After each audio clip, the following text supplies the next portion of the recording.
সাবেক রাষ্ট্রপতি আব্দুল হামিদ। আওয়ামী লীগ সরকারের সাবেক রাষ্ট্রপতি আব্দুল হামিদ দেশে ফিরেছেন।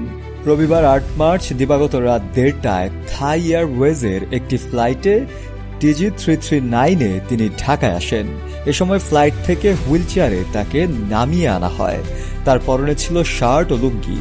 হযরত শাহজালাল আন্তর্জাতিক বিমানবন্দরের নির্বাহী পরিচালক group captain SM Ragib Samad তার দেশে ফেরার বিষয়টি নিশ্চিত করেছেন। বিমানবন্দর সূত্র জানায়, দেশে অবতরণের পর রাত ১:৪৫ তিনি ইমিগ্রেশন কাউন্টারে যান।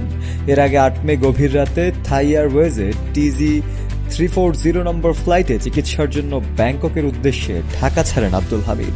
সে সূত্র ধরে নানা কারণে উত্তাল হয় দেশ। মূলত আব্দুল হামিদের বিরুদ্ধে একটি হত্যা মামলা ছিল। গত ১৪ জানুয়ারি কিশোরগঞ্জ সদর থানায় তার বিরুদ্ধে এই মামলাটি দায়ের হয়। মামলাটিতে সাবেক প্রধানমন্ত্রী শেখ হাসিনা, শেখ রেহানা, সাজিব ওয়াজেদ জয়, সাইমা ওয়াজেদ পুতুল সহ ওবায়দুল কাদেরের নামও রয়েছে। তার দেশ ছাড়ার পর দেশজুড়ে সমালোচনার ঝড় শুরু হয়েছিল।